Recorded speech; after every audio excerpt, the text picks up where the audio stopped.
Welcome to special live. నేను రమా మండువా.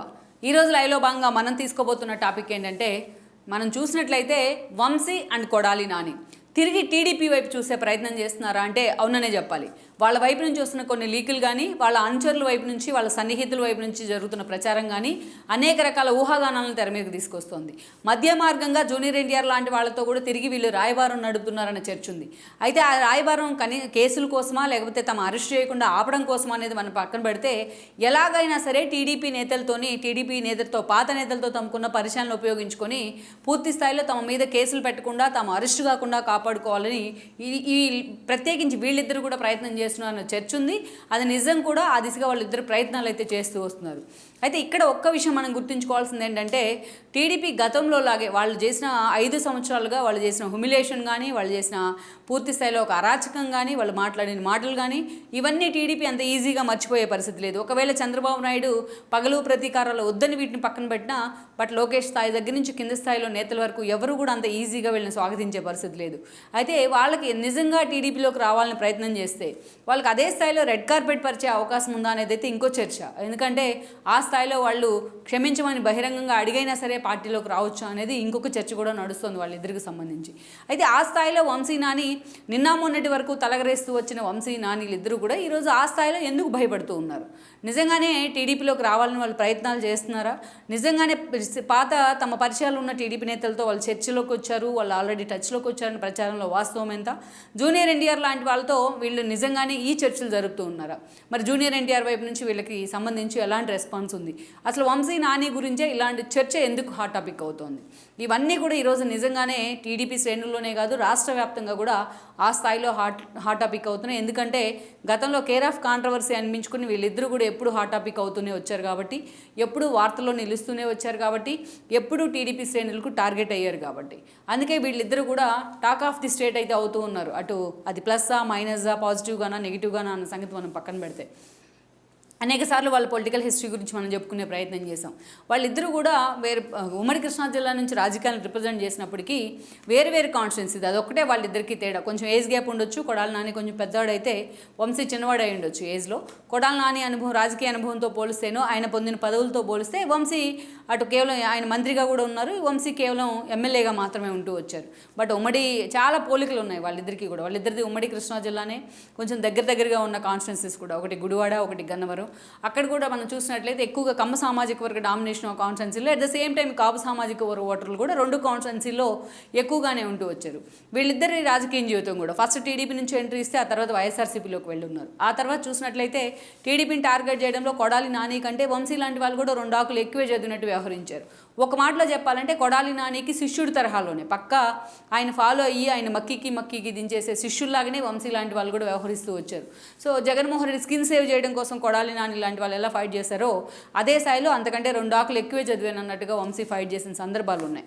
వీళ్ళిద్దరు కూడా పార్టీ అంతా ఒక ఎత్తు అయితే వీళ్ళిద్దరే ఒక ఎత్తు అన్నట్టుగా ఈ రోజున అంతగా ఫోకస్ అవుతూ వచ్చారు.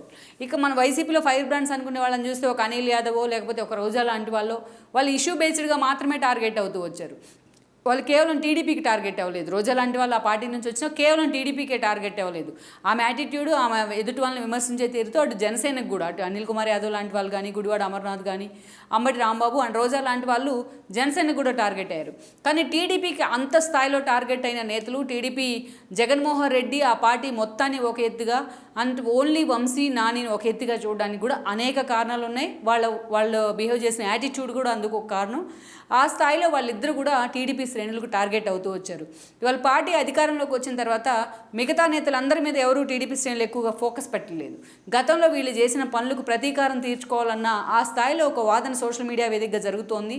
ఆ స్థాయిలో చర్చ జరుగుతోందంటేనే టీడీపీ క్యాడర్ని ఏ స్థాయిలో వీళ్ళిద్దరూ కూడా హ్యూమిలేట్ చేశారు అనేది మనం అర్థం చేసుకోవచ్చు.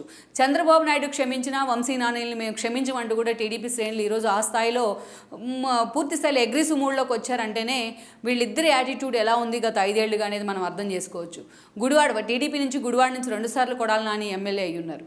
గతంలో మనం చూస్తే ఆయన ఒక సామాన్య కార్యకర్తగా ఎంట్రీ ఇచ్చున్నారు. ఎన్టీఆర్ కుటుంబంతో సాన్నిహిత్యం కారణంగా ఆయనకి టికెట్ రావడం జరిగింది.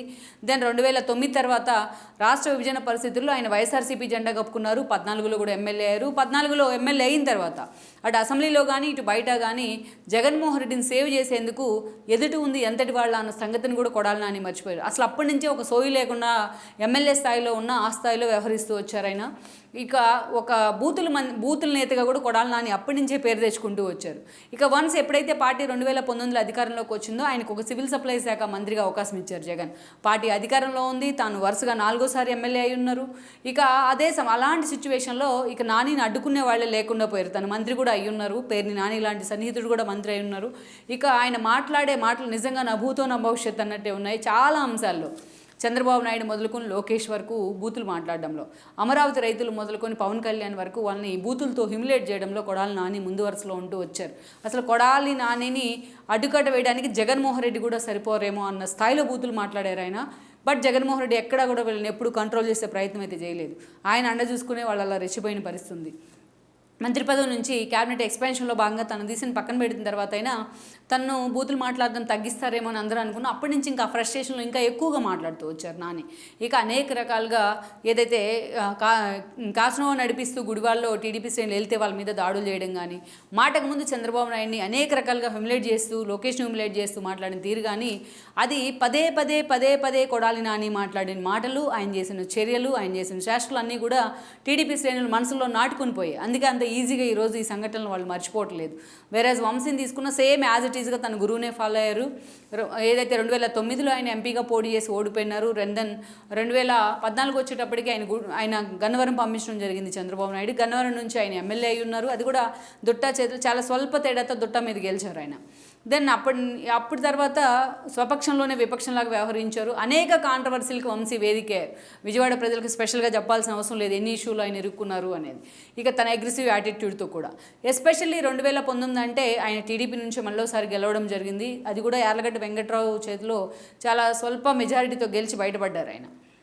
ఆ తర్వాత కొడాలి నాని వెంటే టీడీపీ జెండా కప్పుకునే ప్రయత్నం చేశారు. ఇక అసెంబ్లీలో కొడాలి కంటే తాను ముందు వరుసలో ఉన్నాను, కమ్మ సామాజిక వర్గం నుంచి కూడా రిప్రజెంట్ చేస్తూ జగన్మోహన్ రెడ్డిని సేవ్ చేయడంలో ముందున్నాను అనిపించుకునేందుకు, ఆ బిరుదులు కొట్టేసేందుకు చాలా అత్యుత్సాహంతో వంశీ చేసిన కామెంట్స్ చాలాసార్లు కాంట్రవర్సీ అయ్యాయి. ఏకంగా ఆయన భువనేశ్వర్ని ఉద్దేశించి ఎప్పుడైతే కామెంట్స్ చేశారో ఆమె క్యారెక్టర్ని అసాసినేషన్ చేసేలాగా చంద్రబాబు నాయుడు లాంటి నేతే బయటకు వచ్చి కన్నీళ్లు పెట్టుకున్న పరిస్థితి అసెంబ్లీ నుంచి. ఆ స్థాయిలో ఈరోజు వంశీ కొడాలి నాని కంటే ఒక 2 ఆకులు ఎక్కువే చదివానన్నట్టుగా మాట్లాడిన తీరు మాత్రం నిజంగానే టీడీపీ క్యాడర్ని ఒక డైల్మాలో పడేసింది, ఒక అసహ్యాన్ని అయితే కలిగజేసింది. తటస్థులు టీడీపీ అభిమానులు కాకుండా తటస్థులు అనుకున్న వాళ్ళని కూడా టువర్డ్స్ టీడీపీ వైపు ఈరోజు వెళ్ళడానికి ఇలాంటి నోటి దురిసే కారణం అంటే అది అతిశయోక్తి కాదు. ఇక ఇది ఎంత దూరం వెళ్ళిందంటే లోకేష్ లాంటి వాళ్ళు కూడా దీన్ని చాలా సీరియస్గా తీసుకున్నారు. చంద్రబాబు నాయుడు కన్నీళ్ళే పెట్టుకున్నారు. తన భార్య గురించి మాట్లాడుతూ ఆయన చాలా ఎమోషనల్ కూడా అయ్యారు మీడియా ముందు. అప్పటి నుంచే అసెంబ్లీకి వెళ్ళనని ఆయన సవాల్ చేసి ఈరోజు ఆ సవాల్ని పూర్తి స్థాయిలో తను నెరవేర్చుకొని సక్సెస్ కూడా అయ్యి ఉన్నారు. బట్ అదంతా ఒక ఎత్తు అయితే లోకేష్ లాంటి వాళ్ళు చాలా దీన్ని సీరియస్గా తీసుకున్న పరిస్థితి.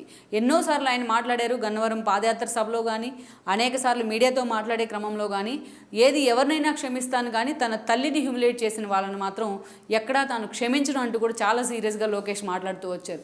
ఇది ఇక్కడ మనం నోట్ చేసుకోవాల్సిన పాయింట్ అని అనుకోవాలి. సరే లోకేష్ రెడ్ బుక్లో వంశీ నానీలు ఉన్నారా లేకపోతే కేవలం అధికారులే ఉన్నారనేది మనం పక్కన పెడితే, బట్ ఎవరు కూడా తన తల్లిని ఆ స్థాయిలో హ్యూమిలేట్ చేసిన వాళ్ళని ఎవరు కూడా క్షమించరు. అది న్యాచురల్ థింగే. బట్ లోకేష్ మాత్రం చంద్రబాబు నాయుడు కన్నా ఇంకా ఎక్కువగా దీన్ని సీరియస్గా తీసుకున్న పరిస్థితి అయితే ఉంది. ఇక ఈ రోజును చూసినట్లయితే పార్టీ ఒక ఘోర ఓటమి పాలైంది వైఎస్ఆర్సీపీ. అది కూడా గన్నవరంలో ఒక డిజాస్టర్. యార్లగడ్డ వెంకట్రావు లాంటి ఒక చిన్న నేత వంశీతో పోలిస్తే, వెన్నిగల్ల రాము లాంటి వాళ్ళకి పొలిటికల్ ఎక్స్పీరియన్స్ కూడా లేదు. అలాంటి వాళ్ళిద్దరూ కూడా ఈరోజు గుడివాడ నుంచి కొడాలి నాని మీద రాము గెలిస్తే యార్లగడ్డ వంశీ మీద గెలవడం జరిగింది.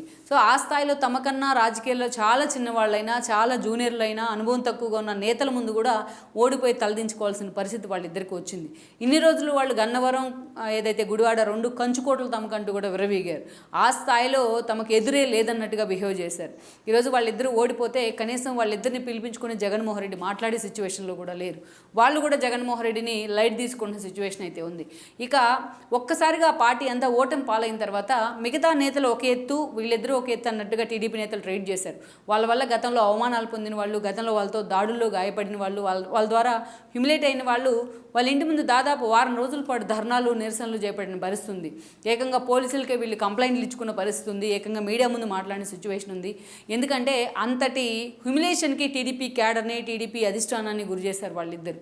ఇక అందుకనే ఈ రోజున ఇది ఎటు తిరిగి ఎటు వస్తుందో అన్న ఆందోళన వాళ్ళల్లో ఉంది. తన ప్రత్యర్థులు గెలవడు, తన సొంత కాన్స్టిట్యున్సీలో గెలిచినా కాస్త టెంపో అన్న మెయింటైన్ చేసేవాళ్ళు, బట్ అది కూడా కోల్పోయినారు ఈ రోజున.